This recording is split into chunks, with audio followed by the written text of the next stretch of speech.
Question. Do you have beds? No. Do you think that maybe sometimes she can exploit situations to get views? I'm gonna be real, yeah. I was actually a prison wife. And I might have not had a Gucci bag, but I had their dad, okay? At 15, so. What's up, guys? Welcome back to another video, and today we have a doozy. We're talking about none other than Ash Trevino, the internet's favorite case study in questionable parenting. If you have missed my previous breakdown on Ash's internet law, go and watch that first and come back, because trust me, you're gonna need full context. So let's talk about Ash's latest viral moment, her appearance at the Bop House. Now, if you don't know what's the Bop House, let me break it down real quick. It's essentially a content house for OnlyFans creators, which is already an interesting place for a mother to bring her kids. But hey, who am I to judge? Oh wait, that's why you literally Now, firstly, I find it funny that Ash didn't take her kids to Disneyland, but was very quick to take them to the Bop House. But Ash did not bring her two daughters there for no reason. They did an appearance on a 1-hour podcast together. And let me tell you, the internet had a field day with this one. The title of the podcast was The Worst Mom on TikTok. That alone tells you everything you need to know. So, of course, I had to sit through the whole thing because that's my job, although I work for free because I'm not actually monetized because of you guys not watching my videos. But anyway, that's another topic for another day. But while going through the podcast, what did I find? Absolute gold. The interview starts with Ash being asked about her backstory, and right off the bat she hits us with the gem. I was actually a prison wife. Tell me about yourself. Tell me about your family. Give me the rundown. How did you get into TikTok and how did you start social media? Give me the backstory. Who is Ash Trevino? So I first started actually my TikTok back in 2019. Nobody ever. Pre-COVID. Yeah, they don't know that. But I was actually a prison wife. So yeah, that's why they call me the inmate hopper. And I was a bit confused because I thought they were high school sweethearts. But yeah, you heard that right. She was a prison wife, not a college roommate, not a high school sweetheart. Nope, straight up prison wife. And she said it with pride in front of her kids. Now, I don't know about you, but if my mom sat me down and said, hey, I used to be a prison wife, I would simply log out of life. And the host, Camilla, bless her soul, is just there sitting trying to process what she just heard. Meanwhile, Ash is here talking about how she's been with prison guys up until this year, and now she has a free boyfriend. And when asked how she met him, of course it had to be from TikTok. You like them felons? Yeah, I mean, I've been with them up until this year. So yeah. Why? I don't know. You don't think about going on Hinge, Tinder? So now, actually, I do have a guy that I talk to that is free. Oh, period. And You're a little freaking. Yes, and I met him on TikTok. I think they have something to say.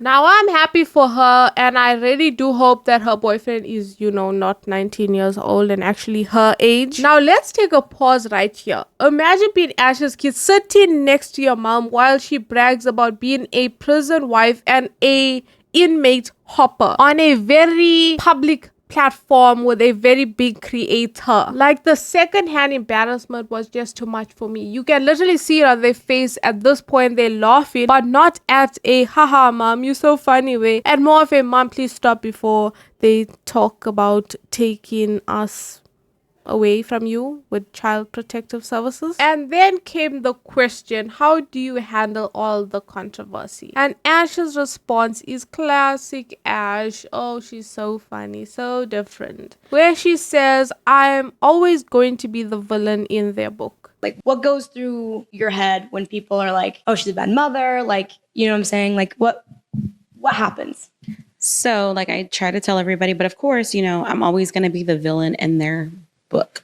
Right. They've already got this persona that they have of me, and that's just who I am. Ma'am, you are not a misunderstood anti-hero. This is not a tragic redemption arc. The reason people call you the worst mom on TikTok is because, well, you act like it. Your kids sleep on air mattresses while you flex your Gucci bags and keep dating dudes barely older than them. Did you do stuff with Santos to where he would feel it's appropriate to lick your rose toy because perhaps he's been there down there before? So, yes, we have done stuff. Okay. Twice. 2 separate occasions. With a 19-year-old boy. I didn't know he was 19 at the time. So this is before you knew. Yes. Claimed before you knew. Literally. Like, we did it twice, and it was literally before Christmas. So That's disgusting. it is. I regret it. I'm disgusted in myself. I'm disappointed in you. That is freaking gross. I agree. We can agree on that. Literally. Now let's talk about Ash's take on her daughter's social media fame. Camilla asked if Ash is jealous of her daughter's success. Ash's response, no, I'm proud of her. I even bought her a Gucci bag when she hit 900k followers. And there's a lot of people saying that she's jealous of me because, How does that make you feel? I don't know, there's like nothing to be jealous of. I mean, I am her daughter and they say I look like her, so there's nothing much different from us. Not that I have more followers than her. Maybe that's why. Oh, so you think she's jealous of you because she has more followers? You know, I would have had over 1 million and something Woulda, followers. coulda, shoulda, girl. Woulda, coulda, shoulda. But She then got they a did that million. mass unfollowing, and then they took my account. So of course, You but hear no, that? I That am sounds like- very. No, it does not. I am very proud of her though. Like I bought her a Gucci purse when for her was it 900k or 800k? Bought her a Gucci purse. Like what 15-year-old literally? Not my ass. I had Barbies. Exactly. My Barbies didn't even have a Gucci purse. Exactly. So it's like, you know, I'm not jealous of her. I'm blessed to be able to give her the life that I've always wanted as a little girl. Like, oh cool, that totally makes up for everything. Forget stable housing, forget privacy, forget basic boundaries between mothers and daughters. As long as she's got a Gucci bag, she's living the dream, right? And then we have one of the wildest moments in the podcast. Ash reveals that she lost her job recently. And why, you may ask? Because people on TikTok sent her boss a video of her flashing the camera. Be a topic of conversation with her friends if it wasn't for your online presence. It wouldn't happen. Yeah. It wouldn't happen. Like if you worked a regular 9 to 5 in a regular job where it wasn't plastered all over social media and you weren't one of the most controversial people right now, there wouldn't be anything to fight about. And then to sit here and be like, oh no, like it's not me at all. Like I did have a 9 to 5. There has to be some accountability though. Yeah, I did have a 9 to 5. And was this happening anyway? It was still happening. Yes. I've worked at my last job that I had. I worked there for 6.5 years up until December 23rd of this past December 2024. You were working. I got fired. Fired? Yes. For what? The trolls from TikTok literally sent my owner a video of me showing my nip. Yes. Yes. So they fired me. Your boss saw your nipple. Literally.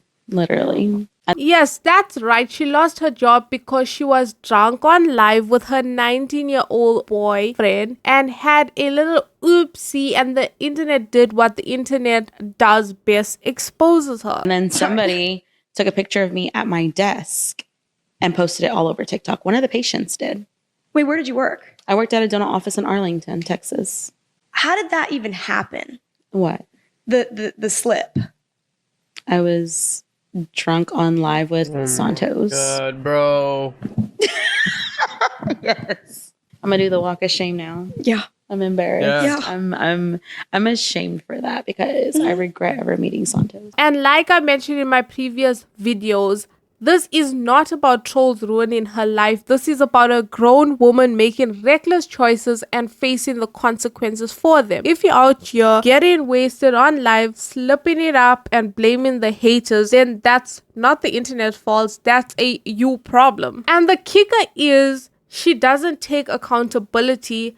That's all the troll's fault. Meanwhile, her kids are just in the background, probably wishing they had a new identity and a relocation program. Another interesting question I found was when Camilla straight up asked Ash if she exploits situation for views, and Ash, without skipping a beat, says, yeah, that's the game. And much as I agree that people have made rage bait content so popular that people are making big bucks from it, I have to say this isn't a game. This is real life, and you have real life children, and you just admitted on a podcast that you do things for clout. And then she tries to backtrack and says, oh, but not with my kids. I don't exploit them. Do you think that maybe sometimes she can exploit situations to get views? I'm gonna be real, yeah. Because that's the game. But that's your kid. No, not with them. She just said yes. I don't do it with them. I mean, I don't really like to talk about them, honestly. When it comes to my lives now, I tell them if y'all have anything to say about the kids, I'm not answering it. If anything, I protect them now. When they come in my room, I cover the camera. When they're around, I don't film them. But have you done that in the past? Have you taken a situation and used it for views regarding the kids? Would you feel like maybe she has done that ever? Yeah, but not me, my sister. You've taken her when she was sick and you were begging for money. When? You said send the galaxy to know about my baby girl's health when I was in the hospital. Oh, that's because, that was like a while back though. But you weren't even in the hospital. Yeah, You were but just no, but I still didn't like that. Yeah. Because But we've already. But you wanted my information out for a galaxy. Girl, you literally brought them to a Bop House. You let them sit in the podcast where you talk about your prison boyfriends, your dating life, and your social media drama. Whether you like it or not, you're putting them in the public eyes in ways they shouldn't be. Like, guys, this literally mind boggles me that Ash Travoni is out here making headlines for all the wrong reasons, still refusing to take accountability, and somehow acting surprised when the internet holds up a mirror to her actions. And look, at the end of the day, I don't think anyone actually wants her to fail. People just want her to do better, to be a better mom, to set a better example, to, I don't know, stop flexing Gucci bags while her kids sleep on air mattresses. Do you have beds? Well, I don't live with my mom. But at your mom's house? No. And I find it so bizarre that she was willing to take the mattresses that the host Camilla was offering when she is flexing all this money on TikTok Live. To come build it. I'll pay for it. Y'all are going to have 2 mattresses. You're going to have a whole 9. Okay, we're going to do a room makeover. I'm being for real. I'm going to insert the receipt from IKEA, whatever. I literally wish I was lying right now when the host Camilla offered to buy her daughters beds. Simple needs that every household has, especially if you want to flex so hard about going on first class and booking in expensive places, going to Disney Worlds, but at your house you don't have beds for your daughters. Even if they don't stay there all the time, like, just get them the dang beds that everyone keeps going on about. And while watching this whole podcast, I feel like she acts like she's the daughter. I'm talking about Ash. Acts like she's the daughter and her daughters are the parent, like it's some kind of Dr. Phil therapy moment that is going on right now. It's nothing funny or something you should feel cute about or feel like, oh, I'm such a cool mom. It's literally embarrassing that your child is out here feeling some type of way and you think like everyone's laughing with you, but they're actually laughing at you and shocked that you are giggling over some serious questions that the internet is waiting to hear your response to. And as much as we clown and make videos about them, I always try to remember these are real people and what they're doing has real consequences to them. But that's all for this video. If you enjoyed this breakdown, hit that like button, subscribe for more, and let me know in the comments what you think about this whole mess. Until next time, stay sane, stay hydrated, and for the love of all things good, don't go live drunk on TikTok. Peace.